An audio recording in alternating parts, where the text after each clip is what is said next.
কথা মই জানিবৰ কাৰণে বিচাৰিম আপুনি কিন্তু আপোনাৰ কলমত আচলতে এটা কথা যিটো ৩ নম্বৰ শাৰীতে আপুনি লিখিছে যে নিজেই নিজৰ কবৰ খান্দিলি ককাই আচলতে এই শব্দটো লিখিবৰ কাৰণে আচলতে আপুনি ইমান আচলতে কেনেকৈ সাহস হ'ল যে আপুনি এজন ভাল পোৱা শিল্পী বা গায়ক আপুনি যদি গায়কেই কওক বা শিল্পীয়ে কওক এই কথাখিনি আচলতে যোনেই জুবিন গাৰ্গৰ ৫ ঘণ্টা ধৰি গানেই শুনে ৬ ঘণ্টাৰ ভিতৰত গতিকে এই কথাখিনি লিখোতে আপোনাৰ আচলতে কেতিয়াবা আপুনি অনুতপ্ত হৈছিল নে যে এই কথাখিনি লিখাৰ আগত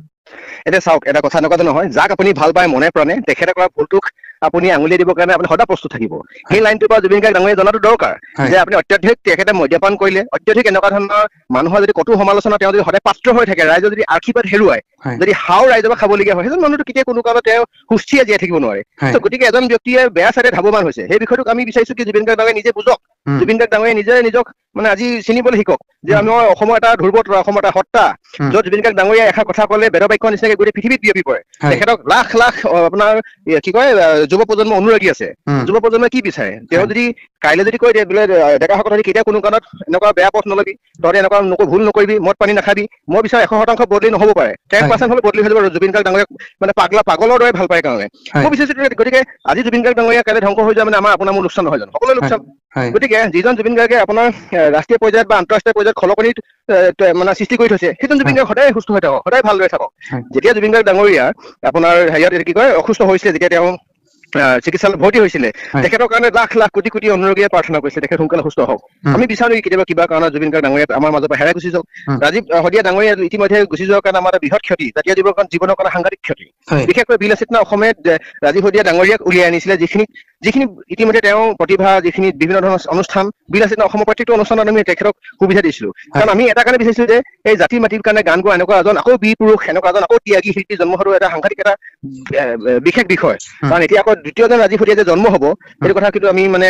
আকৌ বিশ্বাসত ল'ব নোৱাৰো গতিকে আমি বিচাৰো জুবিন গাৰ্গ ডাঙৰীয়া সদায় সুন্দৰকৈ থাকক সুস্থ হৈ থাকক আৰু ভাল হৈ থাকক আৰু এই কথাখিনিতে যিহেতু আপুনি ইমান কাৰাকৈ লিখিব লগা হ'ল আৰু গোটেই কথাখিনিত হয়তো জুবিনৰ বহু অনুৰাগীয়ে আপোনাক আজি এই কথাটোত হয়তো মানে কি হয় আপোনাক সহযোগ নকৰিব পাৰে কিন্তু আপুনি শুদ্ধ কথা কৈছে কিন্তু একাংশ জুবিনৰ অনুৰাগীসকলে আচলতে সামাজিক মাধ্যমতে হওক বা অন্যান্য ক্ষেত্ৰখনতে হওক বহুত এটা আপোনাক গালি পৰা দেখিবলৈ পাব কিন্তু এই ক্ষেত্ৰখনত আমি দেখি আহিছো কিন্তু এই কথাখিনি সততাৰে আপুনি নিৰ্ভয়ে এই গোটেইখিনি যে আপুনি কৈছে কালি যদি আপোনাক এনেধৰণে যিহেতু আপুনিও সামাজিক ক্ষেত্ৰখনত বহুত আগ্ৰহেৰে বৰ্তমান সময়ত অসমৰ প্ৰেক্ষাপটত আপোনালোকে কাম কৰি আছে লাচিত সেনা বীৰ লাচিত সেনা আচলতে কাম কৰি আছে এনে ক্ষেত্ৰত কৰবাত আপুনি কোনোদিন নাভাবিল নে জুবিনৰ অনুৰাগীৰ কেতিয়াবা আপুনি ৰোষত পৰিব এই কথাটো কেতিয়াবা আপোনাক আমনি কৰে নেকি কথাটো এনেকুৱা ধৰণৰ হয় জুবিন গাৰ্গৰ অনুৰাগী বুলি ক'লে সেই আপোনাৰ 15 বছৰ 20 বছৰ 21 বছৰ ল'ৰাখিনি নহয় জুবিন গাৰ্গৰ অনুৰাগী বুলি ক'লে মোৰ দেউতাও হয় আপোনাৰ দেউতাও হয় যিখিনি মানুহে এতিয়া ছচিয়েল মিডিয়া মাধ্যমত মানে তেওঁলোকে মুকুঠিত বা ফেচবুকত তেওঁলোকে এক্টিভ নাথাকে জুবিন গাৰ্গৰ অনুৰাগী কেৱল কালি পৰহি জন্ম হোৱা ল'ৰাখিনি নহয়তো মই নহয়তো মোৰ দেউতা হয় মোৰ মাৰ হয় আজি যেতিয়া আমি শুনিবলৈ পাইছো এই বয়োজ্যেষ্ঠ মানুহখিনি মুখে মুখে জুবিন গাৰ্গৰ এইখিনি বস্তু সলনি হলে ভাল হয় তেখেতে আমুক হলে ভাল হয় গতিকে আমি বিচাৰো সেই আপোনাৰ 15-20 বছৰ ল'ৰাখিনিৰ কাৰণেতো জুবিন গাৰ্গ আজি জুবিন গাৰ্গ নহয় জুবিন গাৰ্গৰ সেই 25,000 গান 15-20 বছৰ ল'ৰা কিমানজনে শুনিছে আপোনাৰ দেউতা মোৰ দেউতা বা বয়োজ্যেষ্ঠসকলৰ পৰা আৰম্ভ কৰি সেই মানুহখিনিহে তেওঁ এইডোখৰ জেগালৈ লৈ বিচাৰিলে জুবিন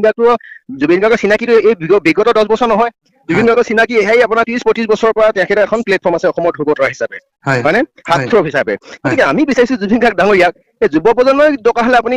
সৰু পৰা সৰু এজন ব্যক্তিৰ পৰা শিকিব লাগিব জুবিন গাৰ্গ ডাঙৰীয়া যদি তেওঁ যদি এইখিনি ক্ষেত্ৰত যদি ৰিফৰ্ম হয় যদি নিজক যদি সংশোধন কৰাটো দৰকাৰ আছে প্ৰয়োজন আছে আৰু মই নিবিচাৰো তেওঁ হুৱে বয়ে ঘূৰি থকা মানুহখিনিয়ে তেখেতক এনেকুৱাবিলাক কামৰ ক্ষেত্ৰত উচতনি যোগাব এটা চাওক 24 ঘণ্টাৰ কোনোবা এটা মুহূৰ্তত এজন ব্যক্তিয়ে ভাল চিন্তা কৰাৰ তেওঁ ফচল থাকে সেইখিনি মুহূৰ্ততে জুবিন গাৰ্গ ডাঙৰীয়াক কওকচোন যে দাদা আপুনি কেৱল আমুকৰ পুত্ৰই নহয় আমুকৰ স্বামীয়ে নহয় আপুনি অসমৰ সন্তান হয় আপোনাক লাখ লাখ কোটি কোটি মানুহে অধিক আগ্ৰহে ৰৈ থাকে আপুনি ভাল হৈ থাকক আপুনি সুন্দৰকৈ থাকক আপোনাৰ এটা এলবাম ওলাওক আপোনাৰ নেতৃত্বত আৰু 100জন আপোনাৰ কি কয় ভাল গায়ক সৃষ্টি হওক আমি সেইবোৰ বিচাৰো গতিকে এইবিলাক আমাৰ অনুৰোধ থাকিব আমাৰ ফালৰ পৰা কাৰণ আমি জাতিক ভাল পাওঁ যেতিয়া মাটিক ভাল পাওঁ যেতিয়া জুবিন গাৰ্গ ডাঙৰীয়াক আমি মানুহজনক বেয়া এটা দিশত যাবৰ কাৰণে কিন্তু কোনো আমি ছাপোৰ্ট কৰিব নোৱাৰো কাৰণ মই তেওঁলোকে বয়সত যথেষ্ট সৰু কিন্তু সৰু বুলি এইটো নহয় যে এইটো মুহূৰ্তত মই তেওঁ শুদ্ধ ভুলটো মই চিনি নাপাম গতিকে ইয়াৰ জৰিয়তে আচলতে আপুনি শেষবাৰৰ কাৰণে মই আপোনাৰ কথাখিনি খুব আজি যিহেতু আপুনি গুৱাহাটীত নাই আপুনি ডিব্ৰুগড়ত আছে গতিকে এই মুহূৰ্তত আচলতে জুবিনৰ অনুৰাগীয়ে হওক বা আপোনাৰ কথাখিনি আপুনি যিহেতু লিখিলে এই গোটেই স্পষ্টীকৰণটো বা শেষত আপুনি কি ক'ব বিচাৰিব যে গোটেই বিষয়টো সন্দৰ্ভত আপুনি অসমবাসী ৰাইজক বা ৰাজীৱ শদিয়াৰ যিটো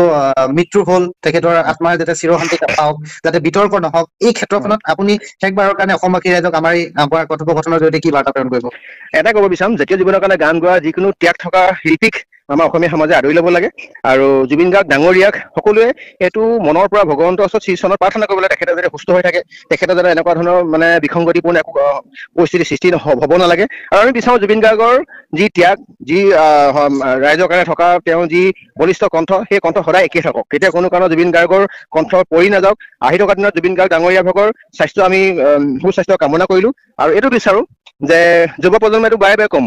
মই সেইদিনা এজন আপোনাৰ বক্তাই মুকলিকৈ কৈ গৈছে যে আমি কি কয় সুৰাত মত্ত এজন ব্যক্তিক কিয় আমি আগস্থান দিওঁ। তেওঁ ভাল কথা কৈছে যে আমি সেইজন সুৰামুক্ত এজন যদি আপোনাৰ ব্যক্তিক আমি যদি অনুকৰণ কৰোঁ তেতিয়া আপোনাৰো কাইলৈ এনেকুৱা ধৰণৰ বদ অভ্যাসবিলাক গাত আহিব পাৰে। কিন্তু সেইটো এক্সাম্পল জুবিন গাৰ্গ ডাঙৰীয়াক লোৱাৰ কাৰণে আমাৰ কষ্ট হয়, মোৰো কষ্ট হৈছে, কাৰণ জুবিন গাৰ্গ ডাঙৰীয়াক আমি মনৰ পৰা ভাল পাওঁ। গতিকে আমি যদি বেয়াটোকো যদি চাপোৰ্ট কৰি থাকো সেইটো কথাটো বেয়া কথা ন, যে যিটো বেয়া বেয়া, যিটো ভুল ভুলে, যিটো শুদ্ধ শুদ্ধ। আৰু এষাৰ মই আপোনাৰ পৰা জানিবৰ কাৰণে বিচাৰিম, যিহেতু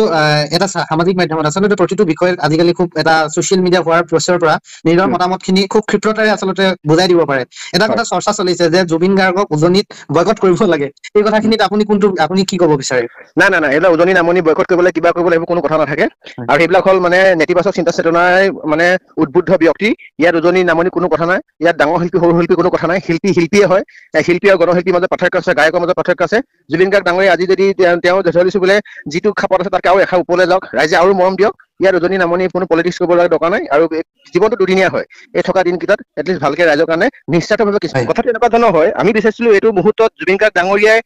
উক্ত পৰিয়ালটোৰ কাষত থিয় হৈ সাহস দিয়ক, তেওঁ সমবেদনা জ্ঞাপন কৰক। গতিকে এজন শিল্পীয়ে যদি এজন শিল্পীক চিনি নাপাওঁ বুলি কোৱাটো এইটো সঁচাকৈ মানে দুৰ্ভাগ্যজনক বিষয় হয়। আৰু আমি বিচাৰিছো কা আন্দোলনৰ সময়ত যিখিনি ব্যক্তিয়ে কা বিষয়টোক বেলেগ ফালে গতি কৰালে সেইসকল ব্যক্তিৰ ছত্ৰছায়া কিয় আছে? আমি বিচাৰিছো জুবিন গাৰ্গ সদায় জুবিন গাৰ্গ হৈ থাকক। জুবিন গাৰ্গ ডাঙৰীয়াক আমি চাব, আপুনি যেতিয়া মই গুৱাহাটীৰ পৰা শিৱসাগৰ বা শিৱসাগৰৰ পৰা গুৱাহাটীলৈ যাওঁ, প্ৰায় তাত 90% গান 6 ঘণ্টা 7 ঘণ্টাত প্ৰায় 5 ঘণ্টা গান মই জুবিন গাৰ্গ ডাঙৰীয়া গান আমি শুনি যাওঁ, আৰু বুঢ়াৰ পৰা আৰম্ভ কৰি ডেকাৰ পৰা আৰম্ভ কৰি সকলোৱে শুনে। কিন্তু কথাটো এনেকুৱা ধৰণৰ আমি কেতিয়াও কোনো কাৰণত জুবিন গাৰ্গ ডাঙৰীয়াৰ সেই সুৰ, জুবিন গাৰ্গ ডাঙৰীয়াৰ সেই মানে প্ৰতিভাখিনি হেৰাই যদি নিবিচাৰো। আৰু জুবিন গাৰ্গ ডাঙৰীয়া সদায় জীয়াই থকা আমাৰ মাজত। কিন্তু আমি দেখিবলৈ পাইছো জুবিন গাৰ্গ ডাঙৰীয়া সেই জুবিন গাৰ্গ ডাঙৰীয়া আজি কিয় হৈ থকা নাই? আজি যদি সেই জুবিন গাৰ্গ ডাঙৰীয়া যদি নিজৰ যদি প্ৰাসংগিকতা যদি হেৰুৱাই নেপেলালেহেঁতেন, তেতিয়াহ'লে আজি মই যিটো পোষ্ট লিখিছো তাত পোষ্ট আমি চাবচোন 80% মানুহে জুবিন গাৰ্গৰ এনেকুৱা স্থিতি বিপৰীতে লিখিছে। আমি বিচাৰিছিলো এইটো সময়ত জুবিন গাৰ্গ ডাঙৰীয়াই তেওঁ এইখিনি কথা কওক, আৰু তেওঁ যেতিয়া যিটো ষ্টেটমেণ্ট দিছে সেই ষ্টেটমেণ্টত তেতিয়া আমাৰ এনেকুৱা লাগিছে যে তেখেতে মানে সুৰাৰ ৰাগীত আছিলে। তেনেকুৱা সময়ত জুবিন গাৰ্গ ডাঙৰীয়া কিয় এনেকুৱা এটা চেঞ্চিটিভ বা আপোনাৰ বিষয়ৰ সময়ত এটা চিটুৱেশ্যনৰ সময়ত এনেকুৱা ষ্টেটমেণ্ট কিয় এৰি দিয়ে? আমি বিচাৰিছো জুবিন গাৰ্গ সদায় জুবিন গাৰ্গ হৈ থাকক। আমাৰ দুখ নালাগে নেকি যেতিয়া এজন ব্যক্তিয়ে জুবিন গাৰ্গ ডাঙৰীয়াৰ বিষয়ে বেয়াকৈ ক'ব, বেয়াকৈ লিখিব, তেতিয়া আমি ক্ষোভত পৰো, আমি লাজত পৰো, আমাৰ বেয়া লাগে, আমাৰ স্বাভিমানত লাগে। জুবিন গাৰ্গ বুলি ক'লে এটা সত্তা, গতিকে আকৌ এজন জুবিন গাৰ্গটো জন্ম হোৱা নাই, গতিকে সেই জুবিন গাৰ্গ সদায়